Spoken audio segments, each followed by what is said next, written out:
হরে কৃষ্ণা, কেমন আছো সবাই? আজকে এই প্রিন্টেড কটনের ব্লাউজটা আর এই নরম কটনের শাড়িটা পরে নেওয়া যাক। তোমরা আমাকে একটু বলো তো ব্লাউজ এবং শাড়ির প্রিন্টটা কেমন লাগছে। ততক্ষণ আমি রেডি হয়ে নিই। আমার কাছে একটা পিঙ্ক কালারের ব্লাশ আছে, যেটা দিয়ে আমি ব্লাশের কাজ, আইশ্যাডো, লিপস্টিক তিনটেই চালিয়ে নিই। হালকা করে কাজলও পরে নেওয়া যাক, তাই না? এবার বলি, আজকে আমি রেডি হয়ে কোথায় যাচ্ছি। প্রতিদিন আর কোথায় যাব বলো তো? আজকে বাড়ির জন্যই রেডি হলাম। এক্ষুনি দ্বাদশীর রান্নাবান্না করে আসলাম। আমাদের বাড়িতে রাধা গোবিন্দ স্থাপিত আছে, তো রেডি হয়ে ভোগ নিয়ে ঠাকুর ঘরে যাব। আমার শ্বশুরমশাই পুজো দেবেন, তো ঠাকুরের সামনে পুজোর সময় একটু রেডি হয়ে বসতেই ভালো লাগে আমার। আজকে একটু তিলকটাও পরে নিলাম। আমি মাঝে মাঝেই পরি। এই তিলকটা পরলে হয়তো এতটা রেডি না হলেও ভালো লাগতো। তিলকটার সৌন্দর্যই আলাদা।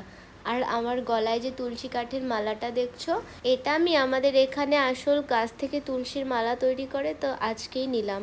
তো চলো যাওয়া যাক।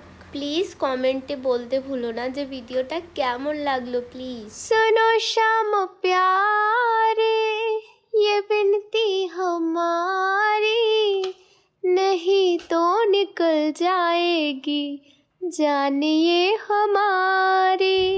Thank you.